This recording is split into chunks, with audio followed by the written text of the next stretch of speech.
हरियाणा में आप सभी का स्वागत है। Good morning students. आज हम स्टार्ट करने वाले हैं क्लास 10 साइंस का चैप्टर इलेक्ट्रिसिटी। इलेक्ट्रिसिटी के आप बहुत सारे टॉपिक्स कर चुके हैं। आज का हमारा विषय रहेगा कि हम इलेक्ट्रिसिटी के सारे न्यूमेरिकल्स को रिवाइज करेंगे और पूरे चैप्टर को रिवाइज करेंगे। तो आइए स्टार्ट करते हैं कि हमने क्या सीखा और उससे रिलेटेड न्यूमेरिकल्स करते हैं। तो सबसे पहले हमने पढ़ा था विद्युत परिपथ के बारे में।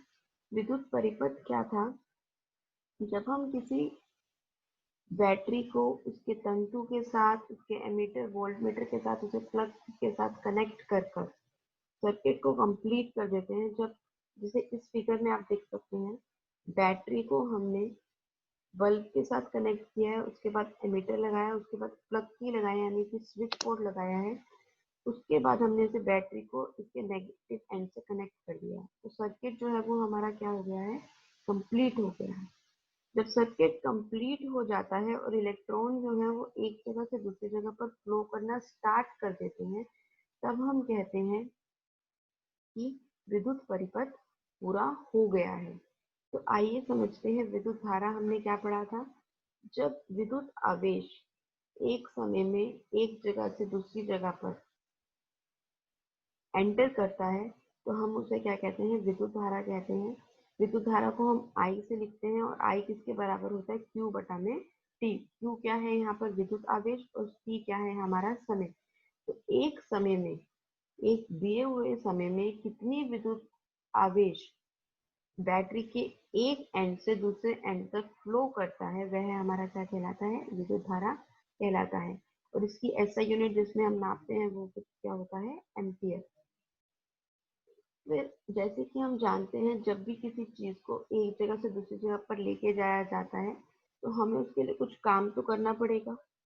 तो वह कार्य जो हमने किया एक जगह से दूसरी जगह पर ले जाने के लिए, वह हमारा क्या कहलाता है?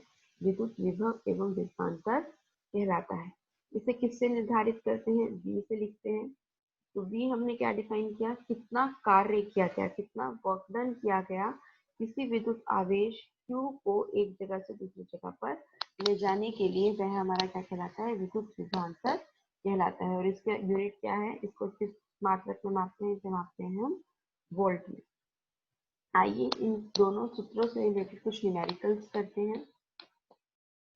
देखिए, हमें फर्स्ट न्यूमेरिकल में क्या दिया गया है? अ current of 0.10 ampere is drawn by a filament of an electric bulb for 10 seconds. तो हमें क्या दिया हुआ है? ए हमने अभी पढ़ा था, किसकी यूनिट है? करंट की। तो ये हमें क्या दिया हुआ है? करंट गिवन है by a filament of an electric bulb for 10 seconds. Seconds किसकी यूनिट होती है? टाइम की। Very good. ये हमें क्या दिया हुआ है? टी दिया हुआ है। हमें क्या निकालना है? इलेक्ट्रिक चार्ज निकालना है जो उस कॉइल से या फिर उस सर्किट के अंदर से क्या कर रहा है? फ्लो कर रहा है। तो अब हमें गिवन क्या है? I is equal to 0.10 ampere और time is equal to 10 second. अभी हमने विद्युत धारा का सूत्र पढ़ा था, वो किसके बराबर था? I बराबर Q बटा में T। अब मुझे क्या निकालना है? Q निकालना है। तो Q निकालने के लिए अगर मैं इस T को इधर ले जाऊं तो यहाँ पर डिवीजन में है, तो वहां जाकर क्या हो जाएगा? ये मल्टीप्लाई में हो जाएगा और मेरे पास क्या जाएगा? Q is equal to I into में T। जब मैं वैल्यू पुट करूंगी तो देखिए क्या होगा? 0.10 इंटू में 10 सेकेंड्स। पॉइंट हटाएंगे तो नीचे क्या आ जाएगा? 2 जीरो आ जाएंगी हमारे पास। एक जीरो से एक जीरो ये कट जाएगी और एक जीरो से एक जीरो ये कट जाएगी। तो हमारे पास क्या बचा? 1 कूलम। तो हमारा आंसर क्या आ गया? 1 कूलम। तो 1 कूलम चार्ज फ्लो करता है जब 10 सेकेंड्स के लिए 0.10 एम्पियर करंट जो है वो फ्लो करता है। आइए इससे रिलेटेड एक और एग्जाम्पल करते हैं। यह कंसेप्चुअल आपको नॉलेज भी देगा। जैसा कि हमने पढ़ा था कि विद्युत आवेश को हम किस में मापते हैं? कूलम में मापते हैं। तो हमें क्या करना है? नंबर ऑफ इलेक्ट्रॉन्स निकालने हैं एक कूलम ऑफ चार्ज में। अब हमें पता है कि हमारा चार्ज जो एक इलेक्ट्रॉन पर होता है वो कितना होता है? 1.6 इंटू में 10⁻⁹ कूलम। अब हमें कंप्लीट चार्ज दिया हुआ है 1 कूलम। अब देखिए, अगर एक इलेक्ट्रॉन पे चार्ज जो है वो कितना है? 6 इंटू में 10⁻⁻19 है। और हमें पता है कि n इलेक्ट्रॉन्स जो हैं उसके ऊपर चार्ज कितना है, 1 कूलम। अगर मुझे n इलेक्ट्रॉन्स n निकालना है कि n कितना है, तो मैं एक कूलम को जब एक इलेक्ट्रॉन के चार्ज से डिवाइड कर दूंगी तो मेरे पास नंबर ऑफ इलेक्ट्रॉन्स आ जाएंगे। तो हमारे पास क्या आ गया, number of electrons n is जितना चार्ज हमें गिवन है टोटल चार्ज अपॉन में चार्ज ऑफ 1 इलेक्ट्रॉन। तो एक चार्ज पर इलेक्ट्रॉन होता है, एक इलेक्ट्रॉन पर चार्ज होता है। तो टोटल चार्ज हमें कितना दिया हुआ है, 1 कूलम। और चार्ज ऑन 1 इलेक्ट्रॉन कितना है, 1.6 इंटू में 10⁻⁻19। जब मैं इस -19 को ऊपर लेके जाऊंगी तो मेरे पास क्या हो जाएगा,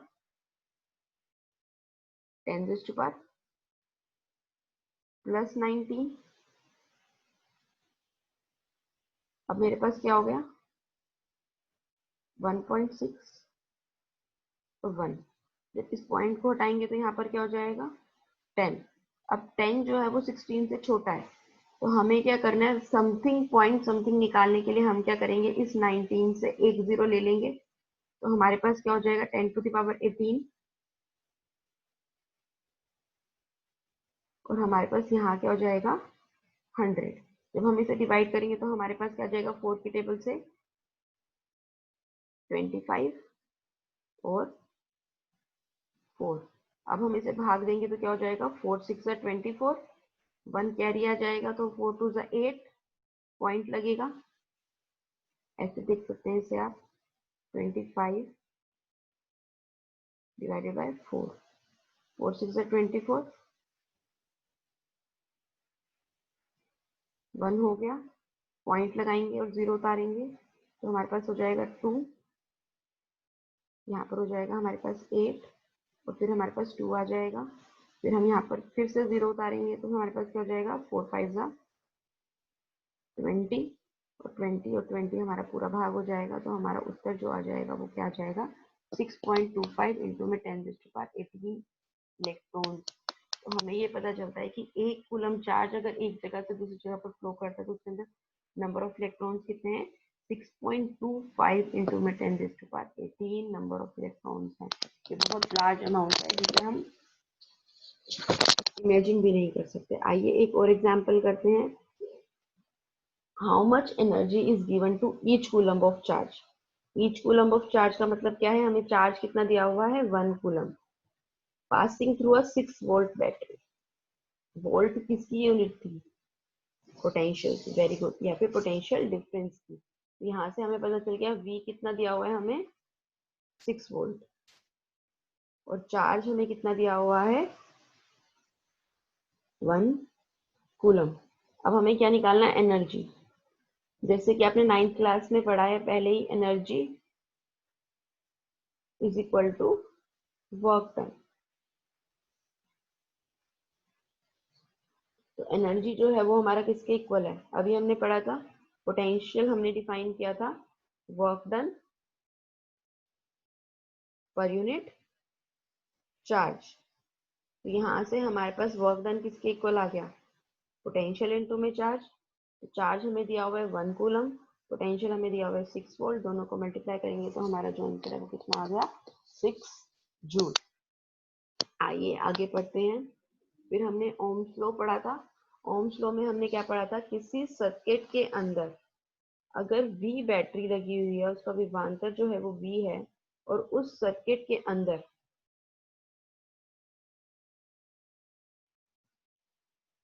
अगर I करंट फ्लो कर रहा है तो हमारा जो पोटेंशियल डिफरेंस है वो किसके प्रोपोर्शनल होता है, I के प्रोपोर्शनल होता है। V जो है is directly proportional to I। जब इस डायरेक्टली प्रोपोर्शनल के साइन को हटाते हैं तो हमारे पास क्या जाता है, प्रोपोर्शनैलिटी का कांस्टेंट आ जाता है, जिसे हमने डिफाइन किया था R। और R यहाँ पर क्या है, हमारा प्रतिरोधक। प्रतिरोधक क्या कहलाता है, कि किसी सर्किट के अंदर कितना करंट फ्लो करेगा उसको जो रोकने की शक्ति है।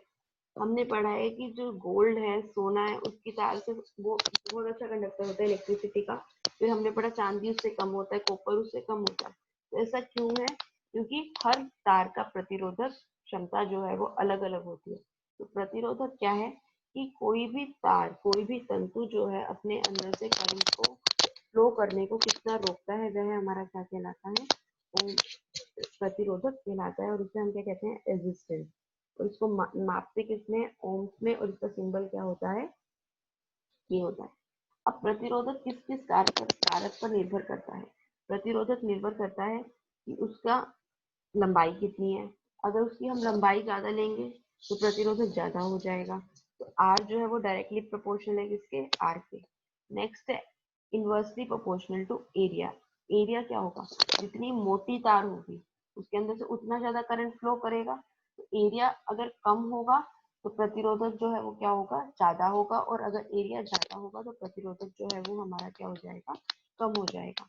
और रो जो है वो हमारा क्या है, रेजिस्टिविटी, जो किस पर डिपेंड करता है, मटेरियल पर डिपेंड करता है। इसलिए हम कह सकते हैं प्रतिरोधक भी किस पर डिपेंड करता है, मटेरियल पर।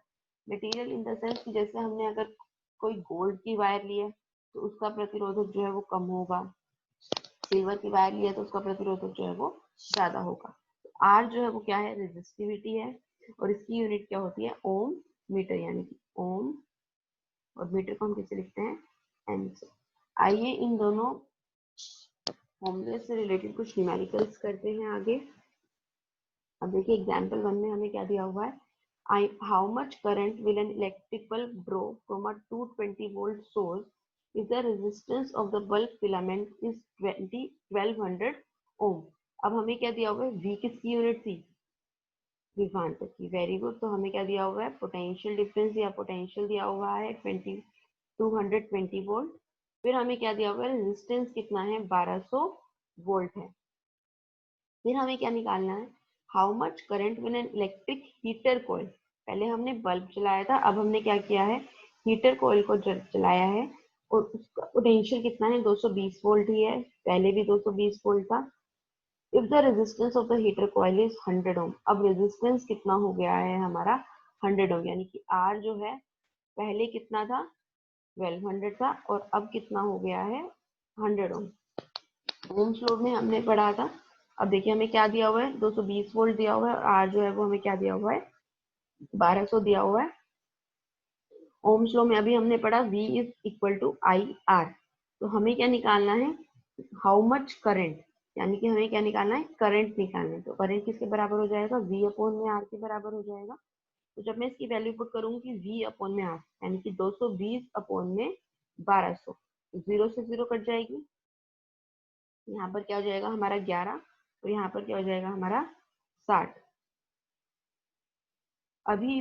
अभी आप इसे कैलकुलेट करके देखिए। मैं आपको 1 मिनट का समय दे रही हूँ। 11 को जब हम 60 से भाग करेंगे तो क्या उत्तर आ रहा है,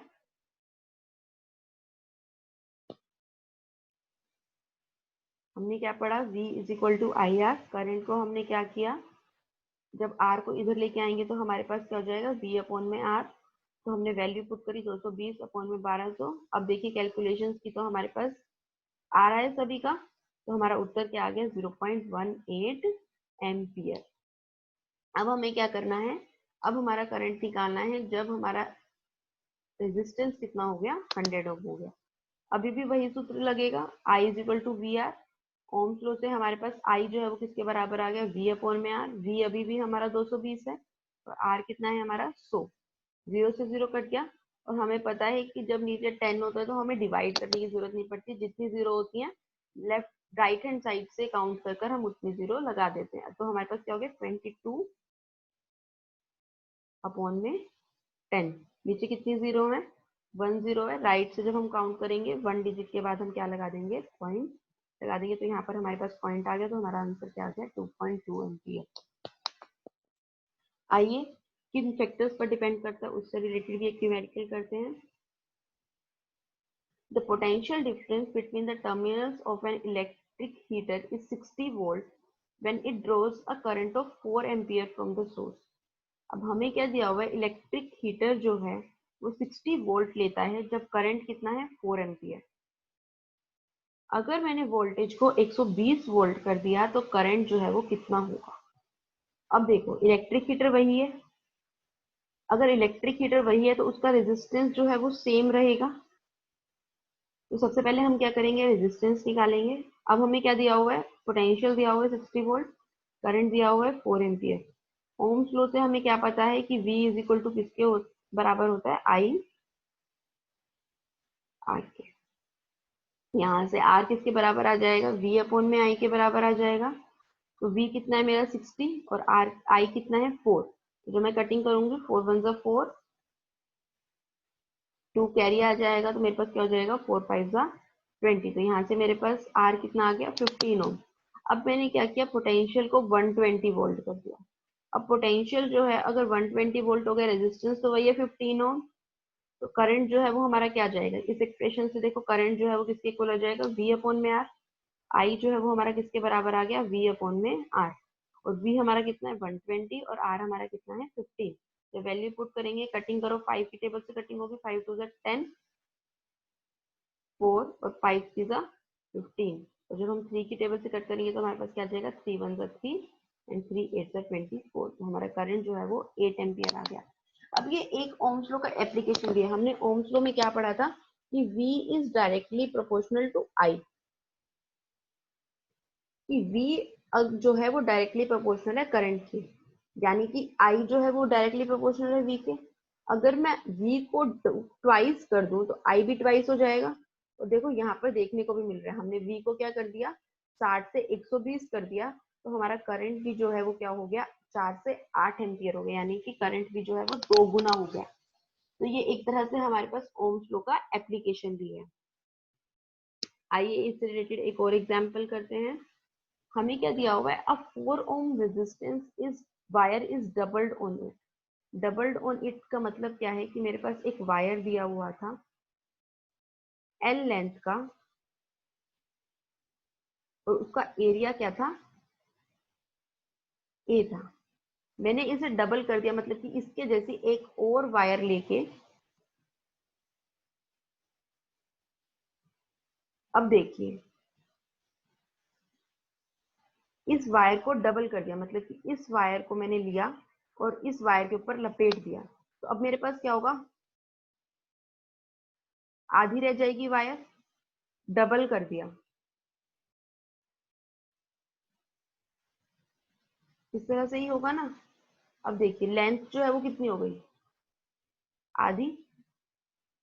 पहले कितना एरिया था, ए एरिया था, अब एरिया कितना हो गया है हमारा 2A। सपोज कीजिए हमने अभी पढ़ा था आर जो है वो हमारा किसके बराबर होता था, रो इंटू में L बाय ए होता था। अगर हमारा नया इस वायर का रेजिस्टेंस जो है वो R प्राइम है, तो हमारे पास क्या है, अब एक ही वायर है तो उसकी रेजिस्टिविटी तो सेम रहेगी, प्रतिरोधकता क्षमता सेम रहेगी। अगर मैंने पहले भी चांदी की वायर ली थी और बाद में भी मैंने उसी वायर को डबल कर दिया, तो उसकी प्रतिरोधकता तो फिक्स रहेगी ना, ऐसा तो नहीं होगा प्रतिरोधकता चेंज हो जाएगी। प्रतिरोधकता जो है वो लेंथ और एरिया पर डिपेंड नहीं करती, तो वो क्या रहेगी, सेम रहेगी। अब लेंथ जो है वो कितनी हो गई है, आधी हो गई है, तो L/2, और एरिया जो है वो क्या हो गया है, डबल हो गया है, और R प्राइम जो है वो हमारा क्या है, नया रेजिस्टेंस है। इन दोनों को इक्वेशंस को भाग कर देते हैं, R प्राइम अपॉन में R। ऊपर मैंने क्या लिखा, रो L2 अपॉन में 2A, और दूसरा मेरा क्या था, रो R जो क्या था वो किसके बराबर था, रो L अपॉन में A। अगर मैं इस इक्वेशन को देखूं, A से A कट जाएगा, L से L कट जाएगा, और रो से रो कट जाएगा। तो अब मेरे पास इस 2 को जब मैं नीचे लेके आऊंगी तो मेरे पास क्या बच जाएगा, 1 अपॉन में 2 इंटू में 2, तो मेरे पास ऊपर क्या आ जाएगा 1 अपॉन में 4। तो यहाँ से मेरे पास क्या आ गया, R प्राइम अपॉन में R is equal to 1 upon में 4। अब हमें क्या दिया हुआ है, इस R को जब मैं इधर लेके जाऊंगी तो मेरे पास क्या आ जाएगा, R prime is equal to R upon में 4। अब मुझे R क्वेश्चन में क्या दिया हुआ है, 4 ओम। अब 4 ओम रेजिस्टेंस दिया हुआ है ना, तो R जो है वो कितना हो गया 4। जब इस 4 को 4 से डिवाइड करेंगे तो हमारे पास क्या जाएगा 1 ओम। तो नया रेजिस्टेंस जो है वो वायर का कितना आ जाएगा 1 ओम। यहाँ तक क्लियर है। आगे करते हैं। अब देखिए हमने क्या पढ़ा, प्रतिरोधक, अगर एक प्रतिरोधक लगा हुआ है तार में तो वो किस तरह से करंट को रोकेगा। अगर मैं एक से ज्यादा प्रतिरोधक को लगा दूं, या फिर मुझे किसी सर्किट में क्या करना है, प्रतिरोधक को बढ़ाना है या प्रतिरोधक को कम करना है, तो उसके लिए हम क्या कर सकते हैं, हमारे पास दो तरह के क्रम है जिसमें हम प्रतिरोधकों को लगा सकते हैं। तो वो दोनों क्रम क्या है हमारे? सबसे पहले आता है हमारे पास प्रतिरोधक श्रेणी क्रम में। श्रेणी क्रम में क्या है कि एक सिरे से दूसरे सिरे को जोड़ दिया जाता है, श्रेणी क्रम में लाइन से लगा दिया जाता है। जिसे हम इंग्लिश में देखें तो क्या कहते हैं? सीरीज में। तो हमेशा श्रेणी क्रम श से शुरू होता है, तो इसके लिए क्या लिखा जाता है? आर एस लिखा जाता है। तो देखिए हमारे पास अगर तीन रेजिस्टेंस दिए हुए हैं R1, R2, R3, हमने पढ़ा था एमीटर को हमेशा सीरीज में लगाया जाता है और वोल्ट मीटर को हमेशा किस में लगाया जाता है? पैरेलल में। इसके लिए आप देख सकते हैं, देखो करंट फ्लो करना शुरू करता है सर्किट के अंदर। करंट फ्लो करना शुरू किया, जब दो वायर हैं तो करंट जो है वो डिवाइड हो जाता है। लेकिन अगर हमारे पास सिंगल वायर है तो करंट उसी दिशा में फ्लो करता रहता है। देखिए इन सारे रेजिस्टेंस से करंट जो है वो क्या हो रहा है? एक ही जैसा फ्लो कर रहा है। लेकिन अगर मैं पोटेंशियल की बात करूं, ये दो एंड्स अलग हैं। पोटेंशियल हमेशा दो एंड्स के बीच में होता है। अगर मुझे इस एंड से इस एंड तक लेके जाना है तो मुझे कुछ काम करना पड़ेगा। इस एंड से इस एंड तक लेके जाना है तो कुछ काम करना पड़ेगा। अगर इस एंड से इस एंड तक लेके जाना है तो कार्य कुछ और करना पड़ेगा। इसलिए जो हमारा पोटेंशियल है वो क्या होता है? अलग अलग होता है सीरीज में, लेकिन जो करंट है वो सेम फ्लो करता है। इसलिए एमीटर को हमेशा सीरीज में लगाया जाता है। ये हमने पहले भी पढ़ा था और आपने बहुत सारे सर्किट्स में देखा भी है कि एमीटर को हमेशा किस में लगाया जाता है? सीरीज में लगाया जाता है। और तो जब भी प्रतिरोधकों को श्रेणी क्रम में लगाया जाता है तो प्रतिरोध जो है वो क्या हो जाता है? जमा हो जाता है। आर एस जो है वो किसके बराबर जाता है? R1 plus R2 plus R3 plus Rn के बराबर। मतलब कि अगर हमारे पास दो रेजिस्टेंस है तो वो प्लस हो जाएंगे, अगर तीन है तो तीनों प्लस हो जाएंगे, और अगर हमारे पास n है, n कुछ भी हो सकता है, n दो भी हो सकता है, तीन भी हो सकता है, चार भी हो सकता है, और n जो है वो हमारा 10, 12, 13 कुछ भी हो सकता है। आइए इससे रिलेटेड न्यूमेरिकल करते हैं। इस फिगर में देखिए हमें क्या दिया हुआ है? Putting in an ammeter to measure the current. हमने क्या किया? एक एमीटर को लगाया करंट को मेजर करने के लिए, and a volt meter to measure a potential difference. और हमने वोल्ट मीटर को कहाँ लगाया है? 12 ओम वाले रेजिस्टर पर लगाया है। हमें क्या निकालना है कि एमीटर और वोल्ट मीटर की रीडिंग क्या होगी। अब एमीटर क्या मेजर करता है? करंट। Very good. और वोल्ट मीटर क्या मेजर करता है? पोटेंशियल। हमने एमीटर को लगाया यानी कि हमें करंट मेजर करना है, और वोल्ट मीटर को लगाया तो हमें क्या करना है? पी मेजर करना है। अब सबसे पहले देखिए कि हमारे पास सर्किट के अंदर एक प्रतिरोधक नहीं है, एक से ज्यादा है। तो उसके लिए सबसे पहले हमें क्या निकालना पड़ेगा? टोटल रेजिस्टेंस निकालना पड़ेगा। और बैटरी देखिए, हमने जैसे कि पढ़ा था बैटरी कैसे बनती है? सेल्स को जोड़कर बनती है। तो अब हमने क्या किया? तीन सेल को जोड़कर हमने क्या किया? एक बैटरी को बनाया। अब तीनों सेल की देखो, इसका वोल्टेज कितना है? 2 वोल्ट। इसका वोल्टेज कितना है? 2 वोल्ट। इसका वोल्टेज कितना है? 2 वोल्ट। अब मैंने क्या किया? एक के साथ 2 वोल्ट की तीन बैटरियों को जोड़ दिया। जब मैं इनका निकालूंगी तो टोटल वोल्टेज कितनी हो जाएगी मेरी पास? कितनी बैटरी को जोड़ा है? तीन को जोड़ा है। और कितनी पोटेंशियल है एक सेल की? 2 वोल्ट। तो 3 गुना में 2 मेरे पास कितना आ जाएगा? 6 वोल्ट। तो मेरे पास टोटल वोल्टेज कितना आ गया? 6 वोल्ट। अब हमें क्या निकालना है? टोटल रेजिस्टेंस निकालना है। हमने सीरीज में पढ़ा था, सीरीज में हमारा रेजिस्टेंस जो है वो किसके बराबर होता है? R S is equal to R1 plus R2 plus R3। अब मैं R3 लिख रही हूँ क्योंकि मेरे पास यहाँ पर कितने रजिस्टर हैं? 3 रजिस्टर है। सर्किट में देखा तो कितने? 5 ओम का है, एक 8 ओम का है और एक 12 ओम का है। तो जब मैं वैल्यू पुट करूंगी 5 प्लस 8 प्लस 12, 12 प्लस 8 20, 20 प्लस 5 25, तो मेरे पास कुल रेजिस्टेंस कितना आ गया? 25 ओम। अब मुझे क्या पता है? कुल रेजिस्टेंस भी पता है और मुझे क्या पता है? कुल वोल्टेज भी पता है। निकालने के लिए हम क्या यूज करेंगे? ओम्स लॉ का यूज करेंगे। ओम्स लॉ क्या कहता है? V is equal to I R. तो जब मैंने इसके अंदर I की वैल्यू निकालनी है तो ये क्या हो जाएगा? V अपॉन में R। V मुझे कितना दिया हुआ है? 6 वोल्ट, और I मुझे कितना दिया हुआ है? 25। तो 6 अपॉन में 25 भाग करके देखो अभी सभी। सर्किट के अंदर हमें क्या गिवन था? 5, 8 और 12 ओम के हमने तीन रेजिस्टेंस को सीरीज में कनेक्ट किया था, श्रेणी क्रम में लगाया था। तो टोटल रेजिस्टेंस जो है वो हमारा किसके इक्वल हो गया? 5 प्लस 8 प्लस 12। तो हमारे पास क्या आ गया? 25 ओम। सभी ने कैलकुलेशंस कर ली। तो यहाँ से हमारे पास क्या आ गया? V अपॉन में R जो है वो किसके इक्वल आ गया? 6 अपॉन में 25। दैट इज 0.24 एम्पियर के बराबर आ गया। अब हमें क्या निकालना है, 12 ओम रेजिस्टर के अक्रॉस एक वोल्टमीटर लगा है, इसके अक्रॉस अब देखो हमें पोटेंशियल निकालना है। अब हमें पता है कि जब भी सीरीज में लगाया जाता है करंट सेम रहता है, जो करंट 5 ओम में होगा वही करंट 12 ओम में भी होगा। तो V निकालने के लिए हम ओम्स लॉ का यूज करेंगे, V is equal to IR। I हमें कितना दिया हुआ है 0.24 और R हमारा कितना है 12। तो इन दोनों को जब हम मल्टीप्लाई करेंगे तो हमारे पास क्या आ जाएगा 2.88 वोल्ट जो है वो हमारा आंसर आ जाएगा। इससे रिलेटेड बहुत सारे न्यूमेरिकल्स आपकी बुक्स में भी दिए हुए हैं, एनसीईआरटी बुक्स में भी दिए हुए हैं, तो उनको करने का प्रयास करेंगे और सॉल्व नहीं होता है तो अपनी टीचर्स की हेल्प लेकर और न्यूमेरिकल सॉल्व करने की कोशिश करेंगे। अब हम पढ़ते हैं कि अगर हम रेजिस्टेंस को किस और तरीके से लगा सकते हैं। तो नेक्स्ट हमारा है प्रतिरोधक को जब हम किस में लगाते हैं, पार्श्व क्रम में लगाते हैं। पार्श्व क्रम का क्या है, जब रेजिस्टेंस के सारे एंड्स को एक ही तार से जोड़ा जाता है, एक ही एंड से जोड़ा जाता है, दोनों एंड्स को एक एक जगह जोड़ दिया जाता है। मतलब कि मैंने 3 वायर ली, 3 वायर्स को इकट्ठे जोड़ दिया उनके एक एंड को, और बाकी तीनों वायर के जो दूसरा एंड था उसको इकट्ठे जोड़ दिया, तब हम कहते हैं पार्श्व क्रम में। अब देखिए यहाँ से जब करंट फ्लो करना शुरू करेगा, सपोज कीजिए आई करंट फ्लो करना शुरू किया, करंट जो है उसके लिए अब 3 परिपथ है, 1 2 3, 3 रास्तों से वो जा सकता है। तो पहला ये भी यहाँ से भी जा सकता है, तो कुछ करंट यहाँ से चला जाएगा, कुछ करंट यहाँ से चला जाएगा और कुछ करंट यहाँ से चला जाएगा। अब ये करंट कितना जाएगा ये किसके ऊपर डिपेंड करेगा, प्रतिरोधक पे। जिसका प्रतिरोधक ज्यादा होगा उसका करंट कम होगा, जिसका प्रतिरोधक कम होगा उसका जो करंट है वो ज्यादा होगा। तो जैसा कि आपने पढ़ा था कि अगर हम रेजिस्टेंस को पार्श्व क्रम में लगाते हैं, पैरेलल्स में लगाते हैं, तो हमारा इक्विवेलेंट रेजिस्टेंस जो है वो आरपी किसके बराबर आ जाता है, 1/r1, 1/r2, 1/r3 plus 1/rn।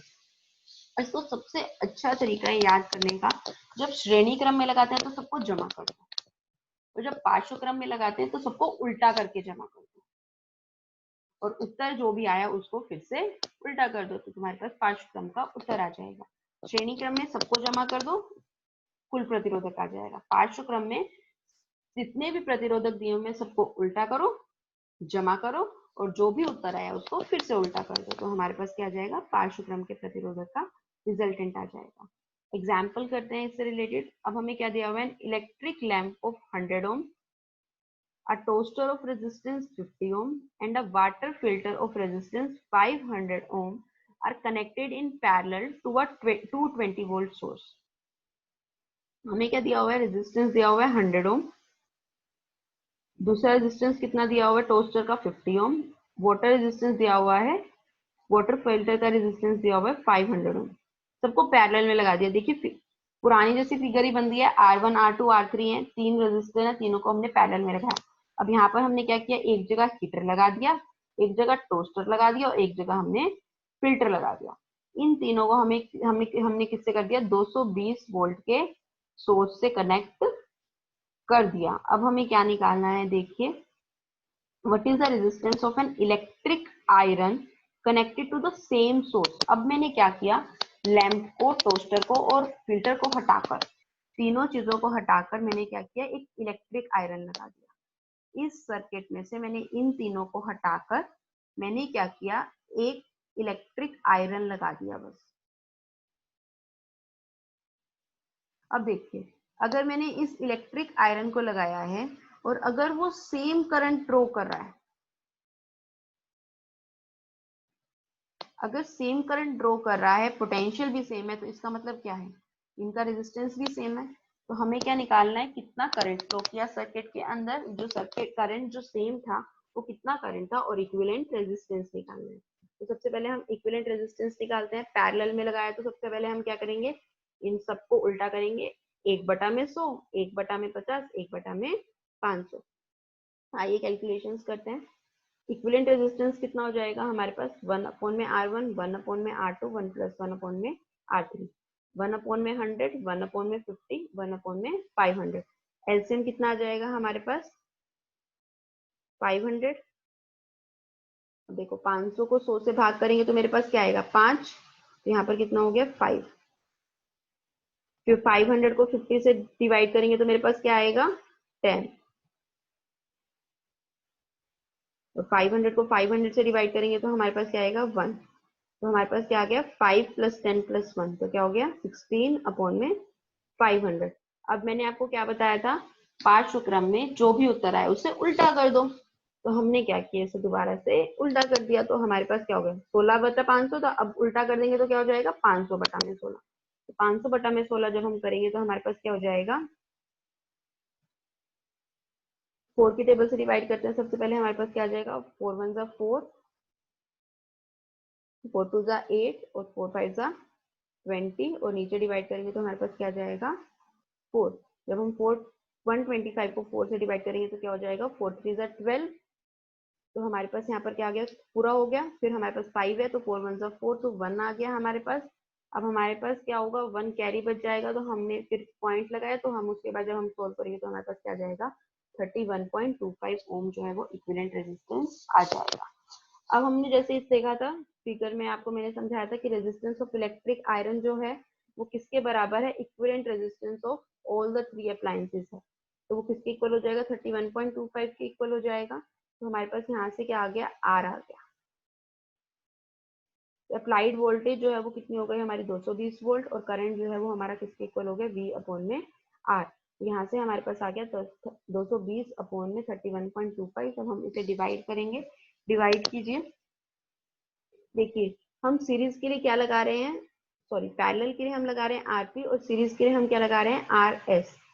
देखिए सीरीज यानी कि श्रेणी क्रम, किसका साउंड आ रहा है स का, तो स के लिए हमने क्या लगाया S। और जब हम बात कर रहे हैं पार्श्व क्रम की या फिर पैरेलल, प का साउंड आ रहा है, तो इसलिए हमने क्या लगाया है P, सबस्क्रिप्ट P यूज कर रहे हैं। और सीरीज या फिर श्रेणी क्रम के लिए हम क्या यूज करते हैं S यूज करते हैं। कैलकुलेशन कीजिए और मुझे बताइए। आंसर आ गया आपका 7.04 एम्पियर। Very good. अब आगे पढ़ते हैं। फिर हमने पढ़ा था जूल का तापन नियम। जैसे कि आपने देखा है कि जब किसी भी इलेक्ट्रिकल अप्लायंस को ज्यादा देर के लिए चलाया जाता है तो वो क्या हो जाती है, हीटअप हो जाती है, यानी कि उसके अंदर जो ऊर्जा है वो क्या हो जाती है, ज्यादा हो जाती है। तो वो ऊर्जा कितनी उत्पन्न होती है, वो किसके बराबर होता है, I2RT के बराबर होता है। इससे रिलेटेड कुछ न्यूमेरिकल्स करते हैं। Compute the heat generated by transferring 96,000 coulomb of charge in 1 hour. अब हमें क्या दिया हुआ है, चार्ज दिया हुआ है, टाइम दिया हुआ है, और पोटेंशियल डिफरेंस दिया हुआ है V। अभी हमने पढ़ा हमारा जो H है वो किसके बराबर है, I2RT के। I2RT को मैं लिख सकती हूँ I इंटू में I इंटू में R इंटू में T। अब हमें पता है I इंटू में T किसके बराबर होता है, Q के बराबर होता है। तो मेरे पास I इंटू में T किसके बराबर आ गया, Q के बराबर हो गया। और ओम्स लॉ से हमें पता है V is equal to IR होता है। यहाँ से हमारे पास क्या आ गया V। यहाँ से मेरे पास हीट जनरेटेड किसके इक्वल आ गया, V की Q इक्वल आ गया। जब मैं वैल्यू पुट करूंगी, देखो Q की वैल्यू पुट करी 96,000, और हमें क्या दिया हुआ है, वोल्टेज दिया हुआ है 50 वोल्ट। तो जब मैं वोल्टेज को पुट करूंगी 50 वोल्ट, देखो टाइम का कोई यूज ही नहीं है इसमें। जब हम इन दोनों को मल्टीप्लाई करेंगे तो हमारे पास क्या हो जाएगा, 4 जीरो में, तो 4 जीरो पहले से आ जाएंगी, 5 6 30 और 5 9 45, 45 + 3 48। तो हमारे पास क्या आ जाएगा, इस तरह से आ जाएगा। और हमारे पास कितनी जीरो है, 1 2 3 4 5। जब हम इसकी वैल्यू पुट करेंगे तो हमारे पास यहाँ पर क्या आ जाएगा 48 इंटू में 10⁵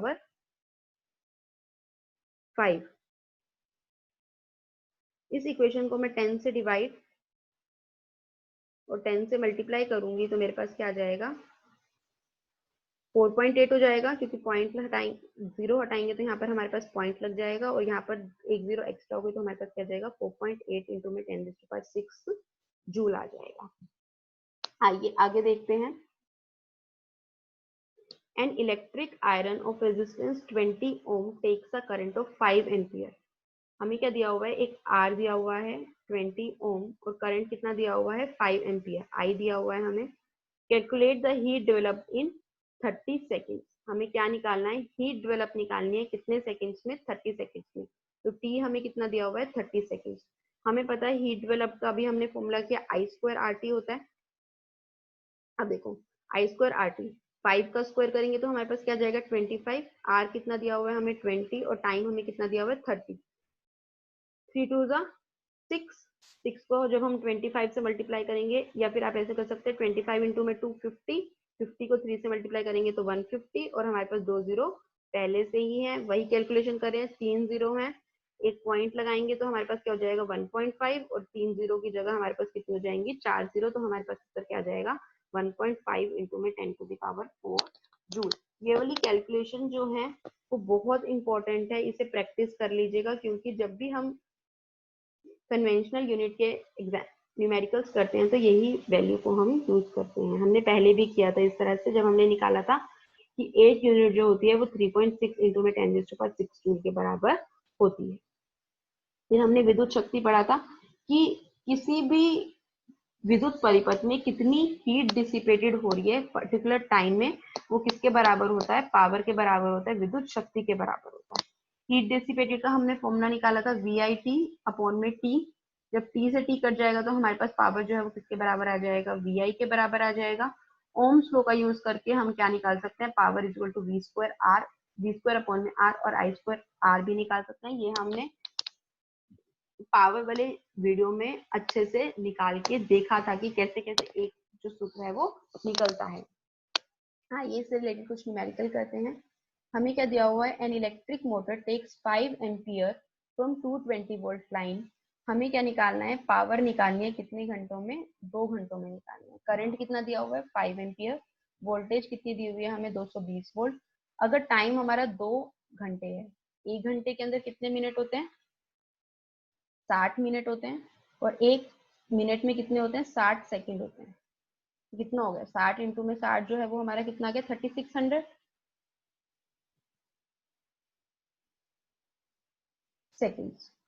अगर 1 घंटे में 3600 है तो 2 घंटे में कितने होंगे 3600 इंटू में 2, 36 को 2 से डिवाइड मल्टीप्लाई करेंगे तो हमारे पास क्या जाएगा 7200 सेकंड्स। अभी हमने निकाला था पावर का फॉर्मूला कितना था हमारे पास VI, तो पावर जो है वो हमारा किसके इक्वल हो गया 220 इंटू में 5, तो जब 220 को 5 से मल्टीप्लाई करेंगे तो हमारे पास क्या आ जाएगा 1100 वोल्ट आ जाएगा। अभी हमने पढ़ा था एनर्जी कंज्यूम, पावर जो है वो किसके बराबर था, H अपॉन में T के बराबर था, तो यहाँ से एनर्जी कंज्यूम किसके बराबर आ जाएगा P इंटू में T। P अभी हमने निकाला 1100 है,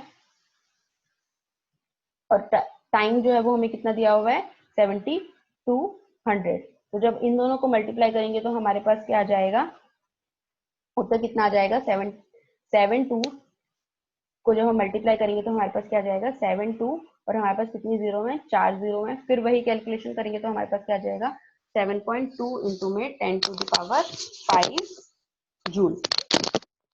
आइए एक और न्यूमेरिकल करते हैं इससे रिलेटेड।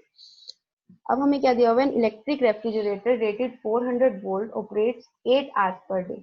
एक इलेक्ट्रिक रेफ्रिजरेटर को हम 400 वोल्ट के रेफ्रिजरेटर को 8 घंटे के लिए चलाते हैं, तो हमें क्या निकालना है, एनर्जी निकालनी है अगर हम उसे 30 दिन के लिए चलाते हैं, और उसकी यूनिट कितनी है 3 रुपए लगते हैं 1 किलोवाट आवर। तो टोटल एनर्जी निकालते हैं। सबसे पहले एनर्जी कैसे निकलती है, पावर को जब हम समय से मल्टीप्लाई कर देते हैं। पावर हमें कितना दिया हुआ है 400, कितने घंटों के लिए चलता है 8 आवर्स पर डे के लिए चलता है, और कितने दिनों के लिए 30 डेज के लिए। तो सबको जब मल्टीप्लाई कर देंगे 400 इंटू में 8 इंटू में 30, हमारे पास कितनी जीरो है 1 2 और 3 जीरो आ गई, और 4 8 जा 32, और 32 इंटू में 3 96, तो हमारे पास क्या आ गया 96,000 वोट आ। अब हमें जो वैल्यू दी हुई है वो किसके अकॉर्डिंग दी हुई है, किलोवाट अकॉर्डिंग दी है। तो हम क्या करेंगे, इस वॉट आर को किलोवाट आर में कन्वर्ट कर देंगे। हमें पता है 1 किलो में कितना होता है 1000 होता है 1 किलो में, तो जब हमें 1 किलो वोट के अंदर कितना होता है 1000 वोट होता है, तो जब हमें वोट को किलोवाट में कन्वर्ट करना है तो 1000 से डिवाइड कर देंगे। अब इस इक्वेशन को अगर मैं 1000 से डिवाइड कर देती हूँ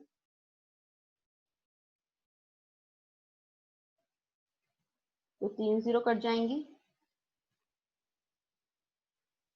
तो हमारे पास क्या आ जाएगा 96 किलोवाट आवर जो है वो आ जाएगा। अब हमें क्या निकालना है, कितनी कॉस्ट आती है हमारी एनर्जी की कंज्यूम करने में। तो कॉस्ट निकालने के लिए अगर 1 किलोवाट आवर 3 रुपए का है तो 96 किलोवाट आवर कितने का हो जाएगा, 96 इंटू में 3, 96 इंटू में 3 जब हम करेंगे तो हमारे पास उत्तर क्या आ जाएगा, 3 6 18 और 3 9 27, तो हमारे पास क्या आ जाएगा 288 किलो रुपीज जो है वो हमारा आंसर आ जाएगा, ये कॉस्ट जो है वो हमारी लगेगी। तो हमने इससे रिलेटेड कुछ बहुत से एग्जाम्पल्स कर लिए हैं, हमने हर टॉपिक से एक एक न्यूमेरिकल किया है, दो या तीन न्यूमेरिकल्स किए हैं। आप अपनी बुक्स को लेंगे और अपनी, आपका होमवर्क यही है कि अपनी बुक से आप और एग्जाम्पल्स को प्रैक्टिस करने की कोशिश करेंगे।